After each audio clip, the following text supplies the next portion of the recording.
Welcome, welcome. You are all in for such an amazing interview coming up next. I love this woman so much. Elayne Kalila Doughty. She is the founder and CEO of Priestess Presence, a sisterhood of over 80,000 women around the world, and the Red podcast. Elayne's background is in psychology. She's been on a path of passionate service for the past 20 years, inspiring women around the world to unleash their leadership gifts and step into their full potential to be more effective and whole in every aspect of their lives.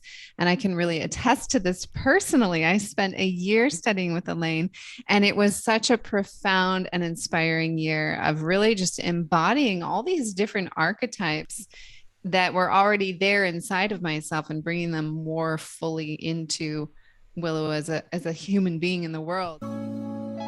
Welcome to the Sex Reimagined podcast, where sex is shame-free and pleasure-forward.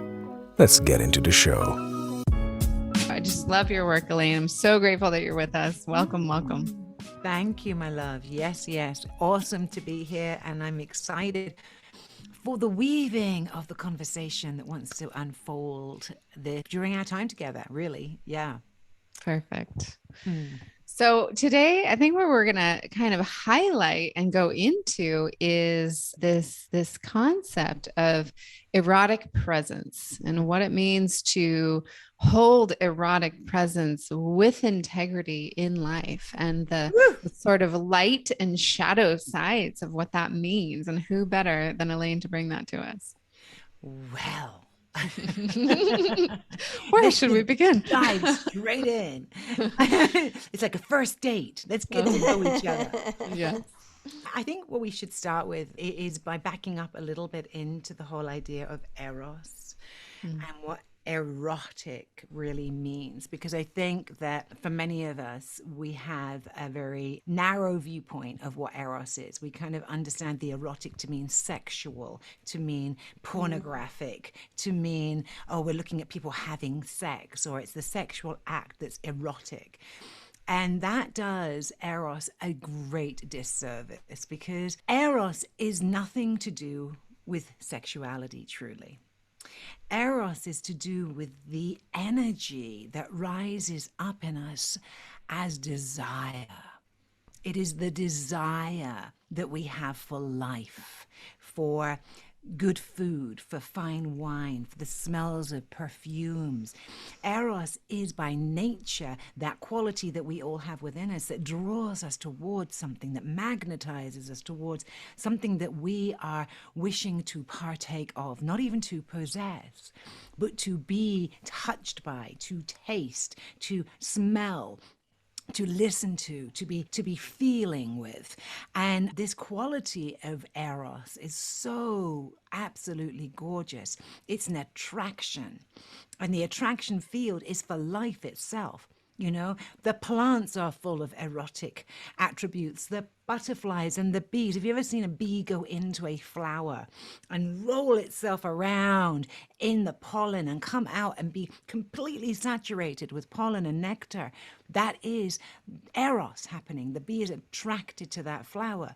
The hummingbird is attracted to the flute of the foxglove, right? We are attracted to all kinds of things, to environments, to landscapes, to things of beauty. Beauty is a big part of Eros, what we feel as beauty. Not just what we see, but what we feel. A beautiful sunrise can be Eros. It can have an erotic flavor to it, right? A sunset, the mist on the ground, the dewdrops. So I really want us to understand that when we talk about Eros and the erotic, we're talking about our birthright as sensual, alive human beings. There is nothing in our life that is not touched by the erotic. And it has become this kind of dirty, I don't know, sordid, taboo kind of word, and sort of like cast out of our language and made to be something very narrow and very much something that we don't talk about, right? Oh my God, it's the erotic? Oh, that's a naughty word. And I like a tad bit naughty words, by the way. But anyway, so that's the thing that is so powerful for us to first recognize. So that's the first thing I would say about it is let's explode our idea of what the erotic actually is. And I'll stop there and let you feel your Eros for a moment with me. So what I really am getting out of what you're sharing is there's like a sensualizing of being passionate about the things that we're passionate about, of seeing life in our life. I'm reminded of going to the grocery store and wanting to pick out the most beautiful tomato of all the tomatoes. I want to smell it, and I want it to be the best tomato of the bunch, because I'm going to feed myself with it. I'm going to feed my lover this tomato. And I feel that way about every piece of fruit. And if I go to the butcher counter, I want to talk to the butcher. I want to find out, well, what's that? And what's that? And how should I cook that? And where did that part come from? And there's an engagement. I hear that Eros is really about engaging with our senses, our whole life. Mm-hmm. Exactly. We're on the same page? We're on the same page. And it's this kind of aliveness that when we allow ourselves to be in the attraction of life, of what is attracting us, right? Good distinction, yes. Right? So we're attracted all day long. We're attracted by not just people, but places and things and experiences and animals and trees. And we're so there is this natural pull that goes towards that which gives us joy and pleasure and connection and fulfills us. And at that level, Eros is very innocent.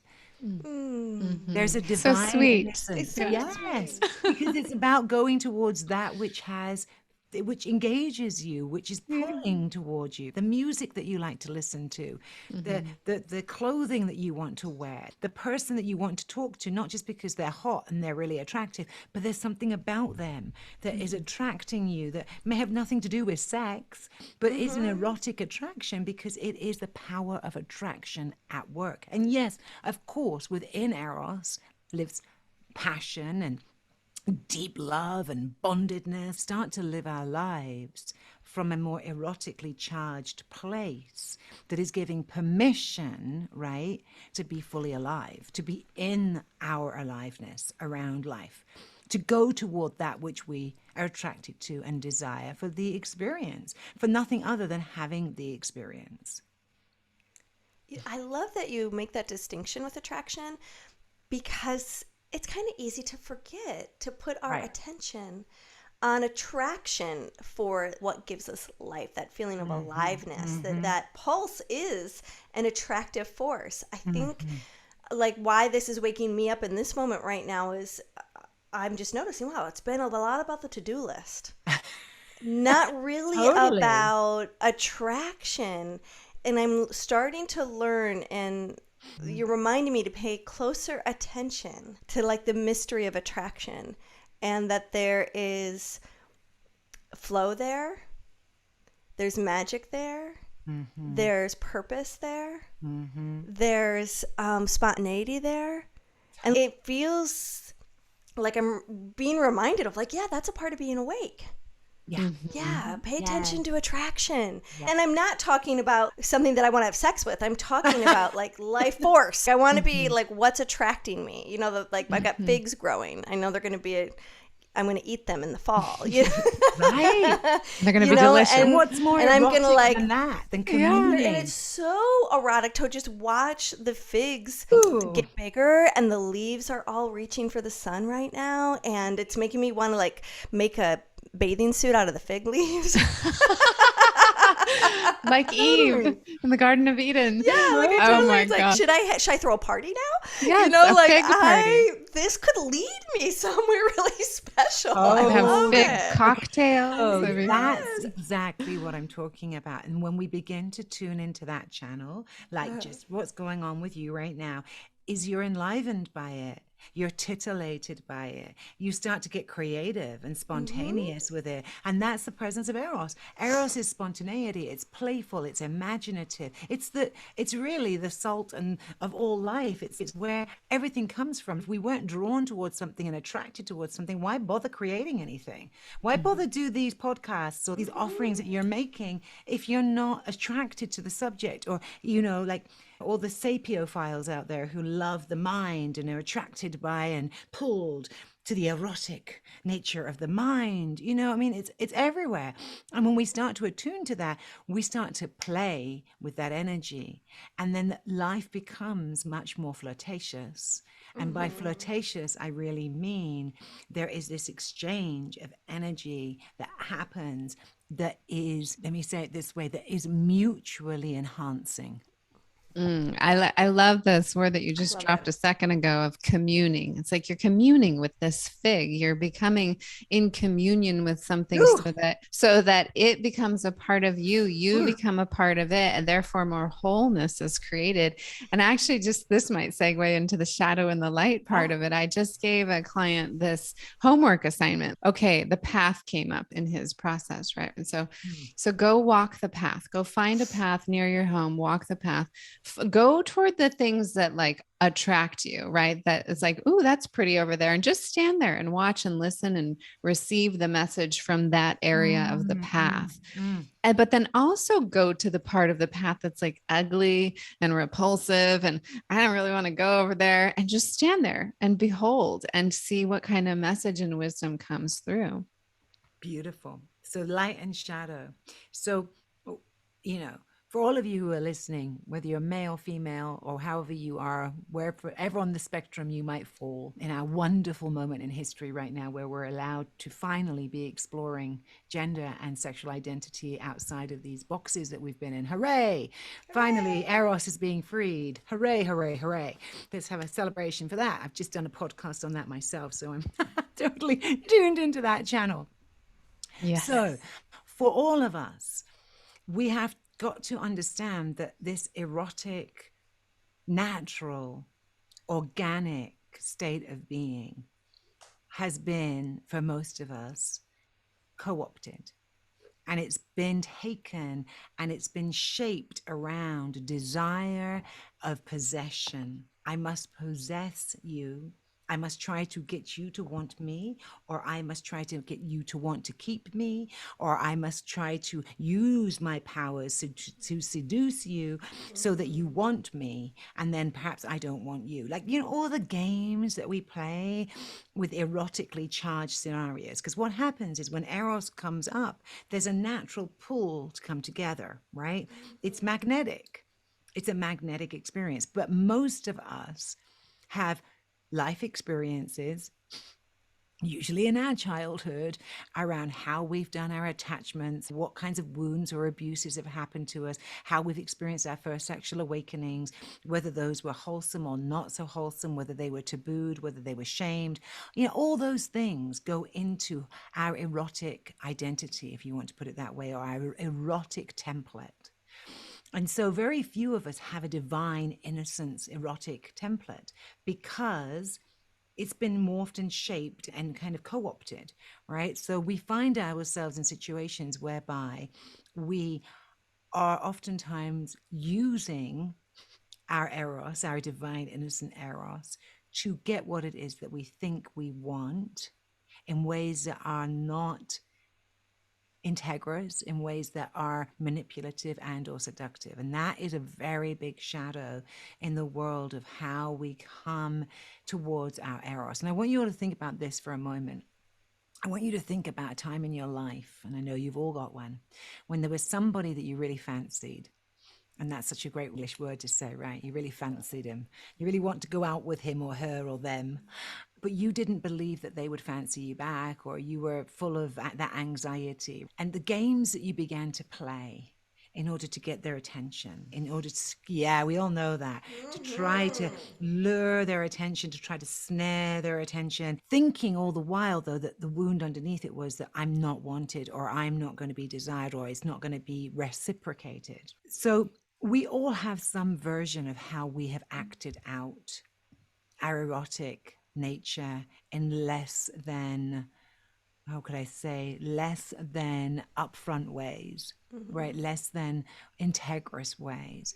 And this plays out for men and women and all those in between who, you know, when we are in that field of the dating, of the attracting, of the courtship dance, of all of that, and there's a lot of power in that, right? So there's a lot of room for us to be running energy, and this is a way that I would say it, running energy in ways that are not clean and clear, that are not coming from a clean and clear place. So of all the human traits that we could have, this one of Eros is the one that, you know, in religious organizations and in religious systems has been the one that's been really, you know, they really grabbed hold of this one because it's the one where we tend to act out the most shadow material. So true. Gosh. Of course it is, because it's so powerful. It's the basis of all life. All life is based on this erotic attraction. There would be no life if things weren't erotically attracted to each other, right? That's the truth. Indeed. Right. You know, like it's in nature, it's doing it too. It's, Right. it's how All over. this whole All over. thing is spinning. The birds and the bees, the yin and the yang. Yeah. So when I talk about showing up in your full erotic presence, which is a lot of what I teach about to women, and by teaching it to women and their men, right? Because or their partners or their lovers or whoever it is that they're with, there's this place where we have to understand that and I'm going to speak as a woman for a moment, from one who's in a woman's body. From one who's in a woman's body, I grew up in a situation being taught, right, that my sexuality, that my expression of my sexuality or my erotic presence was something that was bad, wrong, and to be shamed. And that it was certainly, there was no place for it in the work world. There was certainly no place for it in public. It was really only to be had in the bedroom. That's what I was taught growing up. Right. And I know I come from a different generation to you all, right? I'm in my 50s. And so I grew up in the early 70s in England, and I grew up in a very different era than the one we're in right now. So I attest to that, right? I'm a product of my generation, the Gen Xers. That's who I am, right? So, and within that, what I was enculturated with was that shame of my erotic presence. That for me to be in my erotic power as a woman was somehow to be a fallen woman, to be a slut, to be a whore, to be, you know, all those names that we have been given throughout history. So my expression of that has taken a long time to heal. And I think many of the people from my generation have had that piece to heal in the collective, that it's okay for us as women to go into the world and be in our erotic power. In other words, to be in our beauty, to be in the sexuality of who we are, our bodies, to feel beautiful, to allow that to show, and to walk into the boardroom or wherever, the office or the post office or whatever you're walking to, fully awakened with the sway of your hips and the curl of the hair around your face, and you know, just being in that beauty. And there is plenty of women in my experience, and guys, if you're listening to this, you probably know these women who don't feel safe to do that still, who don't feel free to do that. And certainly in different areas of the United States and in vast areas of the world, women still don't feel safe to be in their full power. Because that's really what we're talking about as well. Is Eros is power. It's power that we hold in our bodies. And so I think it's a really powerful conversation to have. And I'm not in a man's body, so I don't attest to know. From talking to men, I know the shadows that they experience. I know what it is to be in a woman's body and to be at the subjugation, if you like, of that shadow material. So I'll just stop there because there's so much in what I've just said. Yeah, it's such a disservice to the world around us as human beings, women, men, anything in between, you know, to not fully live in our Eros, to not fully give ourselves permission to be like, oh, this, you know, or oh, that. And when you do see somebody who has embodied Eros and who is in that practice and is in that way, it can bring up different things. It can bring up triggers of, oh, why can that person be that way and I can't? And then it can, Comparison. yeah. And so it can create even more of a downward spiral. But any kind of comparison or jealousy is like a golden arrow pointing toward what you want.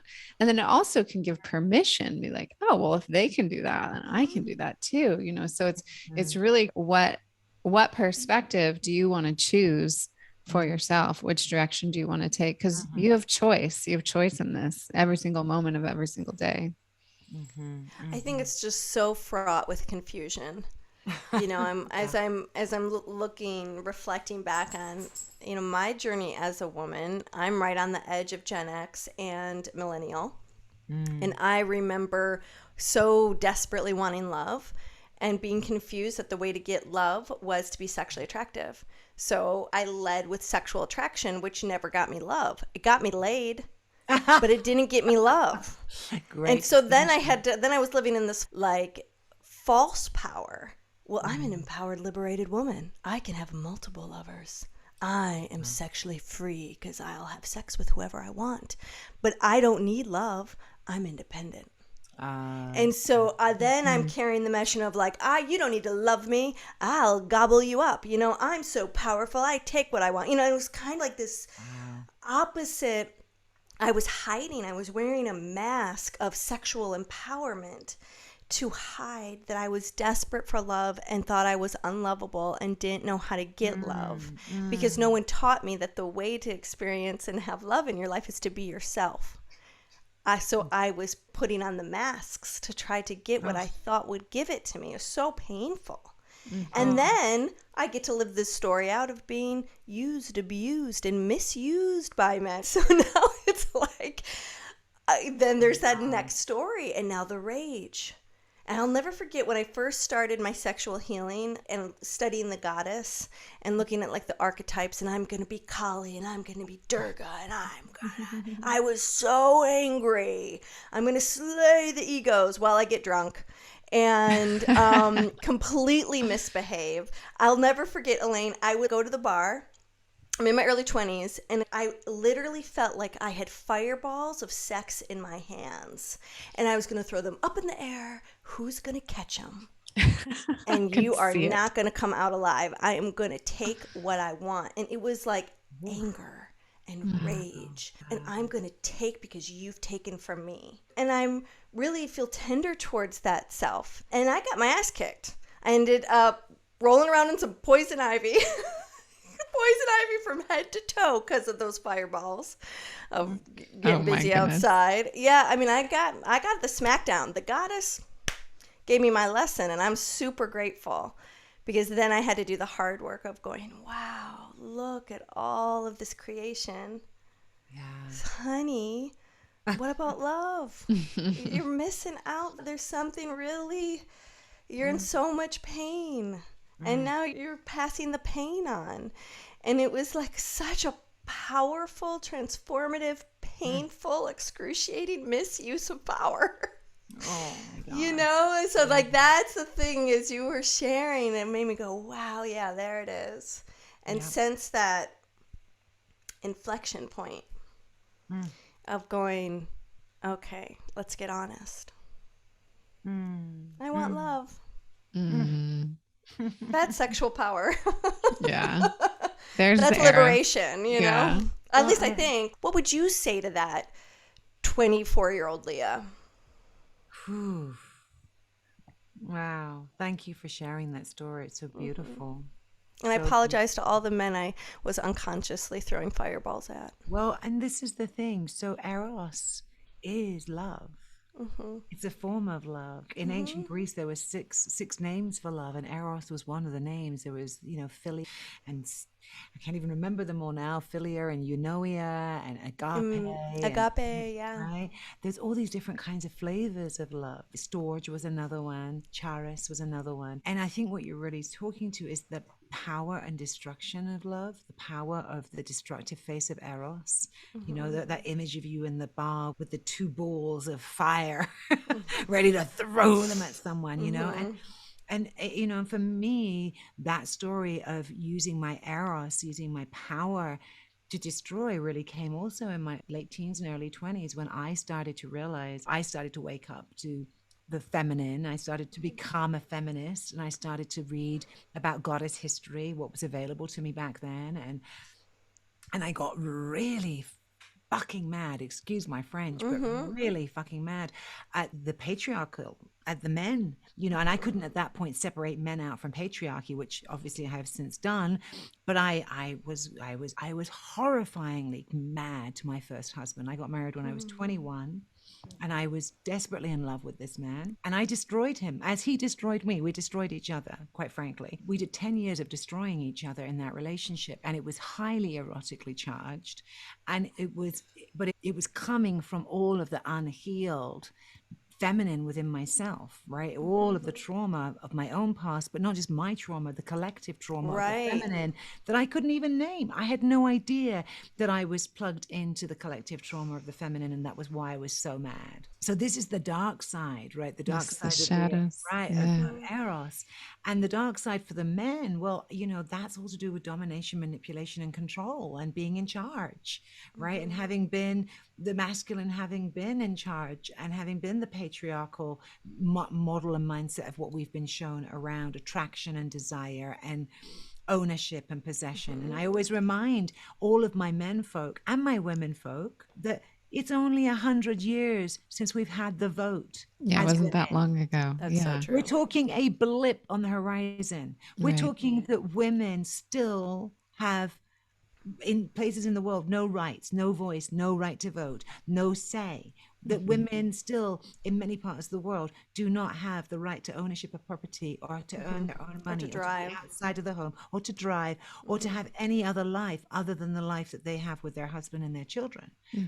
Right. And so, to serve. And so when we really grok that, we grok where we are in the journey of remembering who we are. And is it any wonder that the world of sexual and erotic relationships between us is so mired with so much projection and so much fear and pain? And what you were saying, Leah, about the fear of, really what you wanted was love, but you were wielding your sexual power because guess what? You could, and you knew how to. And that is something that women have done throughout history, is to wield their sexual power, because that was the only way they felt powerful. Right.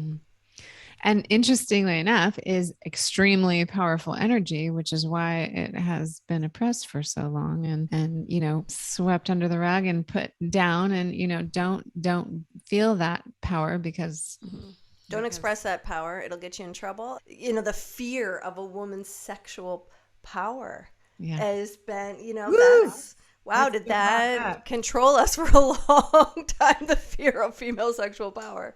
So where we are now in our timeline, in our history, is like we have this opportunity to hold it with integrity, to not use it to overpower, and to also not be afraid of the power that is there. So what would you say to our listeners who are like, oh, where do I sit in that? How do I embody that? How do I become whole in that way? Yeah.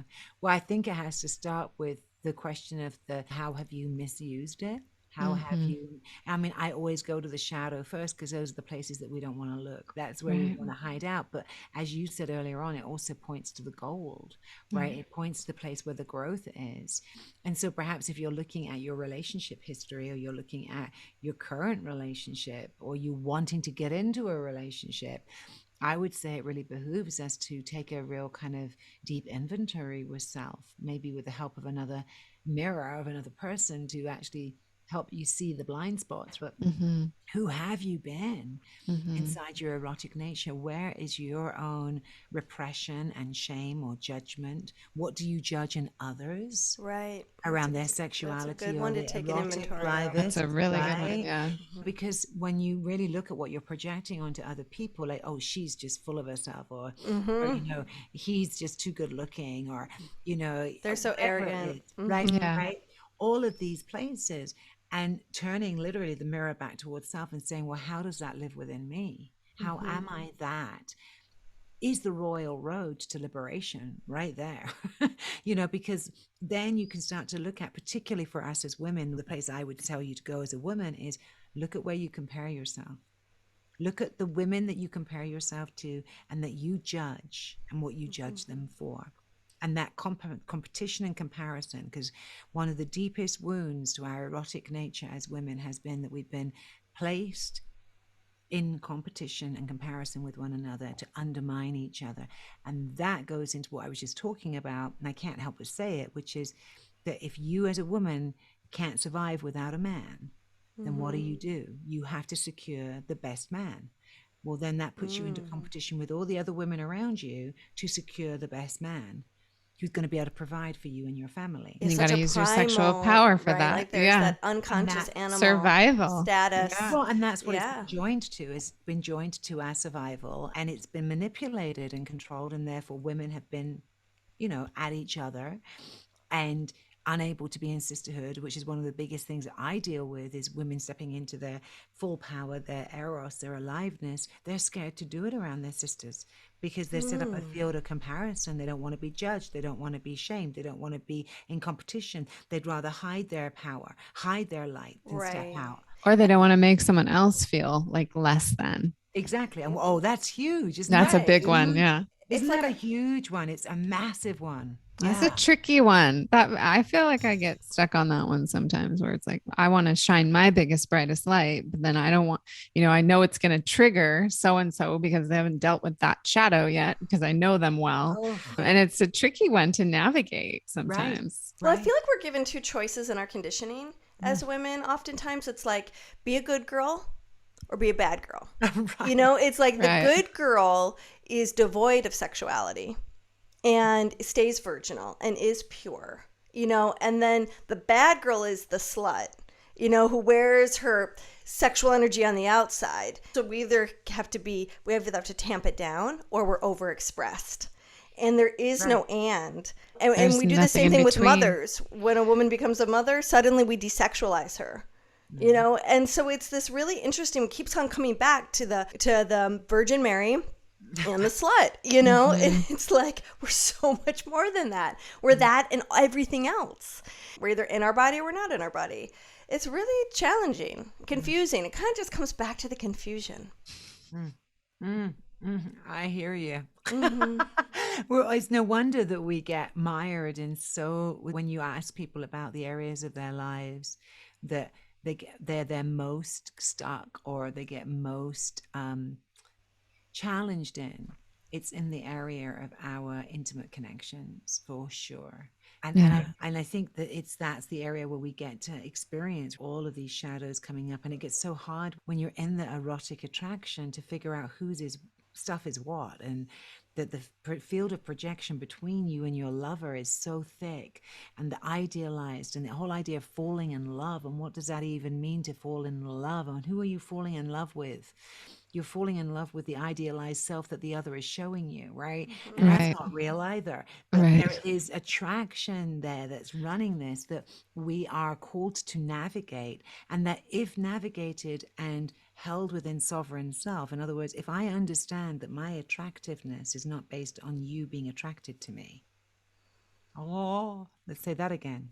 If I understand and I'm rooted in myself, specifically as a woman, that my attractiveness, that my eros, beauty is not based on you being attracted to me. That's right. That's so powerful. Then you are standing in integral power.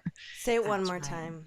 Let's just hear one more time. Sister. Yeah, if my beauty, my eros, my attraction, my inner sense of that in myself is based in me and is not based in how you see me. In other words, it's not based in your attraction to me. Right. It's not about the other. It's not external. Then you're truly in love. Then you're truly in love, like capital I, capital N. You're standing in your own love for yourself. That's right. So when I say your full erotic presence, what I really mean is your capacity to locate your own sovereign sense of your energetic being, of your field of attraction, of your field of desire, and truly owning that within you. And you, and only you, are responsible to meet the needs of that desire. No one else. It's not another person's job to pleasure you. which is a lot of what we're told. Well, he's not pleasuring you. Well, he needs to slow down. Right. You've heard Right. this, right? Mm-hmm. Y'all Oh, know yeah. what I'm talking about. Oh, yeah. And it doesn't mean that you don't need to slow down, by the way. Right. FYI. And I'm responsible for my own pleasure. Mhm. In other words, I'm responsible to communicate about my own pleasure. I'm responsible for my own body, for how I choose to be pleasured or not. And this piece about, Eros being sexual sovereignty or being erotic sovereignty is super important. One of the things when people ask me, I've been with my partner we're in our 9th year this year. And this is my longest ever relationship, y'all. I've been married 3 times. I've had a pretty hectic relationship life. So this is definitely an area of study for me. And this one has also had its ups and downs. This 9-year one, hasn't it, Elayne? Of course, they Yes. all have. They all do. do, darling. They all do. I'm on a fast track of relational alchemy. That's for sure. However, what I can say to you about this current relationship, and I'm now 54, and he is also. So we're at a different phase of life, right? We met when we were in our early 40s. We're now in our early 50s. It's a big shift, y'all. I'm going to tell you that. Right. Any of you out there who are going through the whole menopausal thing, I hear you. Right? Yes. That shifts everything about your erotic being too. And it's actually fascinating, but that's probably a whole nother session. Right. Okay. Yes. Which I'd be delighted to talk Future about. podcast. Yes. That has been really, really, really powerful. Yes. But what I will share with you that I have come to realize is this piece around sovereignty. So one of the reasons why this relationship that I'm now in has continued to grow and change and develop is because this is the first time in my life that I have been sovereign to myself, and I'm with someone else who is sovereign in themselves. And from our sovereignty, we come together in partnership, but neither one of us believes that the other person is responsible for our happiness, responsible for what we do in life, responsible for the sexual pleasure, responsible for anything other than what gets created consensually between us. Hallelujah. I mean, that, right. So Yeah. that is really, truly, when I talk about full erotic presence, that's what I'm talking about. I'm talking about you giving up the part of you that seeks externally for validation, that seeks externally to be told that you are desirable, that can sit in the center of your own desire and your own being, men and women, and anyone Absolutely. in between, whatever you identify as, whether you're cisgendered or not. This is really, really important, because when you start to sit in the seat of your own erotic power, you also cease to be caught in that web of needing the validation from someone outside of you, because you're already giving it to self. I know that, right? And that is liberation, and that is freedom, and that is where Eros gets to be back into its divine, innocent place. And it's freedom from the comparison too, right? It's going inside, and you free yourself from your conditioning, from whatever culture says you're supposed to be, and you get to really allow yourself to be your own recipe that is unique. You don't have to dress it up. No, you don't have to dress it up. And I think to your point earlier on, Leah, when you were talking about the mask, right, the mask of your sexual empowerment being used as a kind of weapon and a fuck you, right? Right. This sexual erotic sovereignty, this place that we're talking about, has completely relinquished that place. It's actually a very centered but vulnerable and open place in self, because there isn't any longer trying to get something from another person. Yeah. It's such liberation. It's such freedom from all the stress and the drama and the trauma that gets created by those shadows. Freedom from having to be impressive. Yeah. Oh my God. Freedom from having to be, Thank like you God. said, attractive or desirable or wanted or needed or popular. Yes. Like just in our inner circles. And this is the thing that I've noticed about for myself, and and on the journey into this, because it's a lifelong journey, right? I'm in my 50s. This took me a long time, y'all. Like I didn't just arrive at this. So I'm saying we're all on a journey of recognizing where we're not sovereign in that place.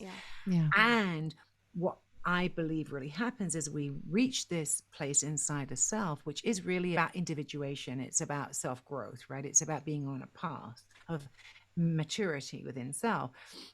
As you enter into that, you are more free to play with it all. It's okay. Then flirtation and play and erotic attraction and erotic delight and being in the Eros no longer is so intensely mired in all of that game playing that happened when you were seeking to be accepted, loved, adored, most beautiful, whatever, most sexy, best in bed. I don't even know, like the best in bed award. Who knows, right? You know what I mean? And the best at sex goes to. Exactly. But all of those things get in the way, actually, of the expression of the sovereignty. Yeah. Right. And it's like, woof.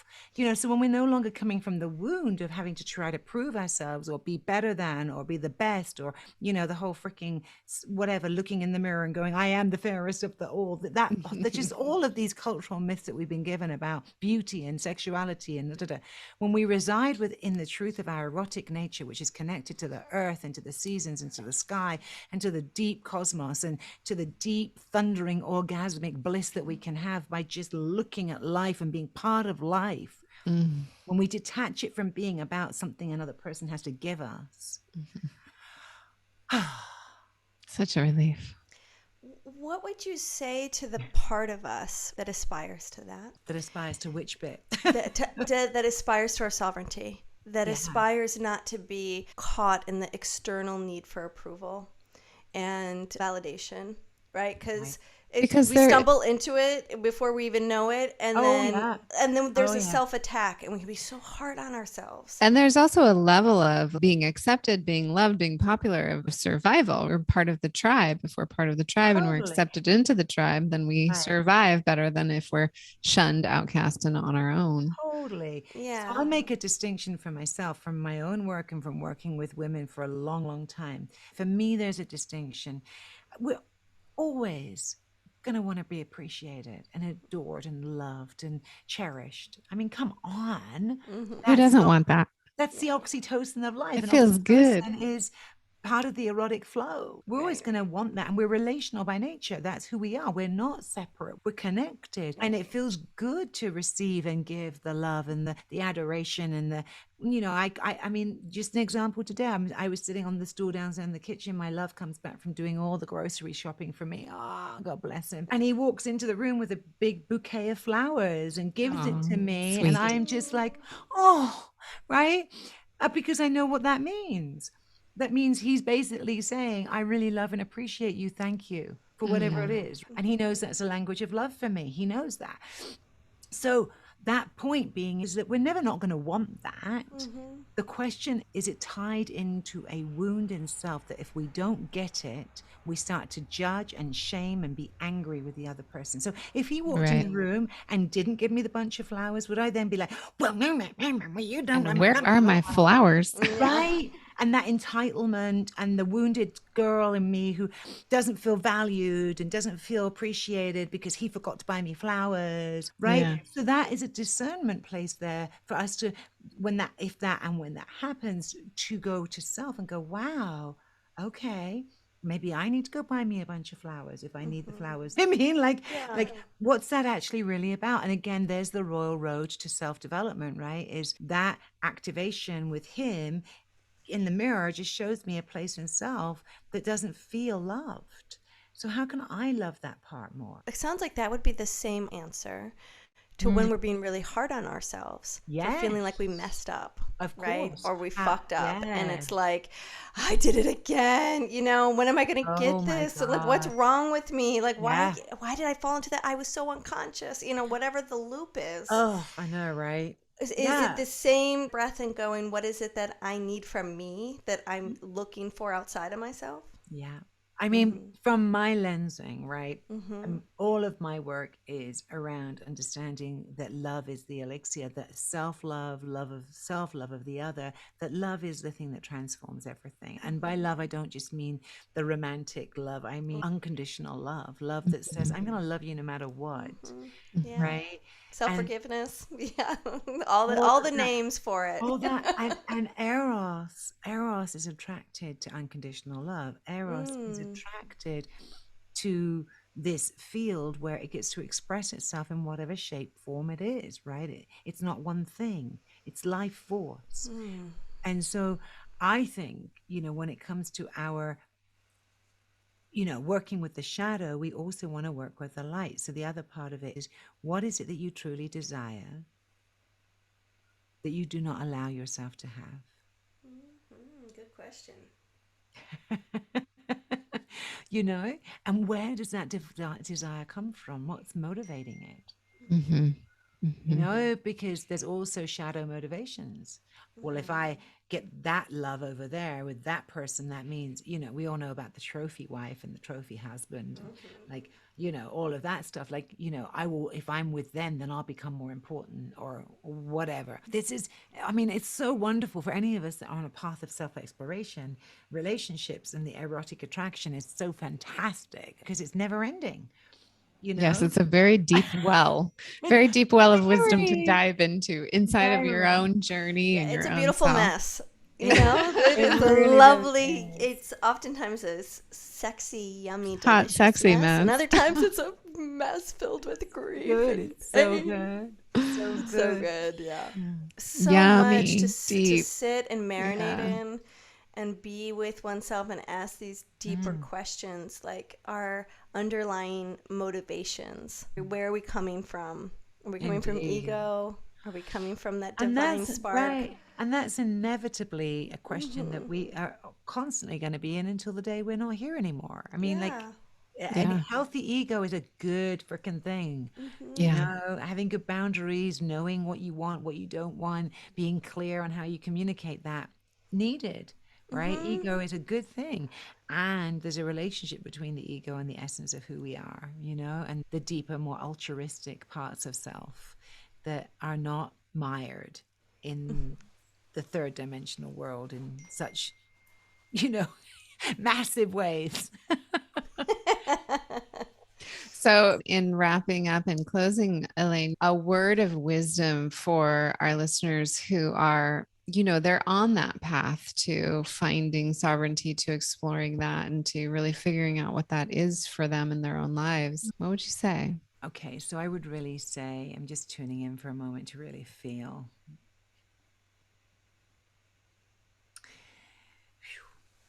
Where you give your power away to other people, where you leak your power, let's put it that way, is a really massively fantastic place to begin an inquiry. And the way that you know that you are leaking your power synonymous with your Eros, right? Where you're leaking that power is to look at the places in your life where you feel drained, where you feel separated from yourself, where you feel like, oh God, do I have to do that? Where you're procrastinating, where you don't want to have to show up, but you're obliged to, and you're trying to, right? Relationships, projects, things. Where are you draining your power there? And then conversely, look into areas of your life where you're trying to get something that you think it is that you want that will complete you. That's so good. And when you recognize what you're doing there, the question is, how do you bring your power back to yourself? In other words, how do you sit in the center of your own selfhood and make yourself responsible for your desires, for your deeper yearnings in life, for your fulfillment, on your purpose for being here? That's part of your Eros too. So beautiful. Blessed beautiful. Be. Yeah, so powerful. Thank you so much, Elayne. You have a really fun free gift for us as well, the 6 Spaces of the Magdalene. I do. How does that play into us finding ourselves? So I would say for the women in the crowd, this is especially for you. So the 6 Spaces of the Magdalene. Okay, the reason that I giving this away as a free gift is because the Magdalene could go into a whole story here, but essentially she holds an archetypal frequency of the fully awake erotic woman. And there are 6 faces of the Magdalene. And this is an opportunity to find out which face of the red power you sit within. And so I invite any of you who are curious about what it means to walk as a fully awake, embodied, erotically alive woman in your life. These archetypes serve. And so there are 6 different archetypes within this quiz, and you will come out with a top scoring archetype that hopefully will give you some pinpoints of areas for you to go deeper with. Lovely. Love it. And Great in homework for us. Yeah, super fun. Anytime I've done any of Elayne's archetype work, it's just completely, made a 180 in my life, like really shifted things. So highly recommend grabbing this free gift. Plus quizzes are always fun. Totally. And I love to do quizzes. I love to create them. I think they're really fun. So if people wanted to study with you, Elayne, how would they look into that?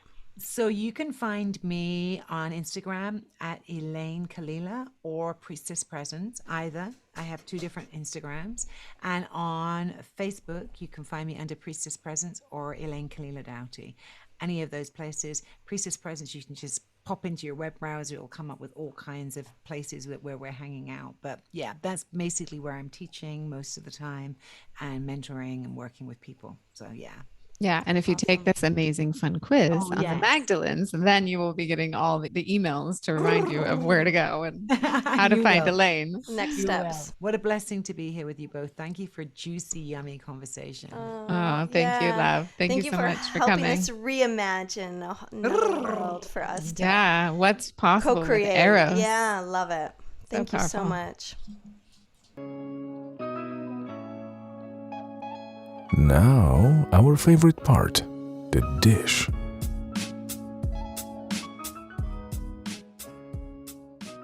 Oh my God.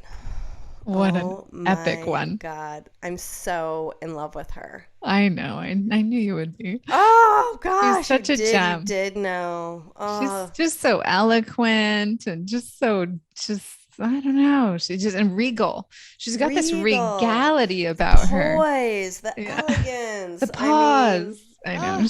The delivery. The use of phenomenal language. Yeah, really, really was into. Plus, she has that great English accent. Yes. I mean, you're probably geeking out with us if you just listen to the episode with Elayne. Oh my gosh, I can't wait to read your comments, everyone, about this interview. I hope you were taken with her as much as I was. The whole piece on Eros. Yes. And the difference between what Eros truly is and erotic energy, and like how erotic energy is born of Eros, but Eros actually carries this really deep innocence and this like curiosity, and how Eros is what makes the world go round. Eros is the thing that like makes us go to a certain spot on the trail we're hiking on and just pause and look at the beauty of it. I really felt like I had an inflection point moment during that interview where I was able to step out of my distraction of believing that if I can just follow this formula, everything's going to be all right. And I really got the hit during that interview that what I need to follow is what is calling my attention through attraction, through this Eros. What's opening me? Not what do I think I have to do. That's right. In order to get some sort of outside validation. It's this connection to this opening within me. That is the flower that is blossoming.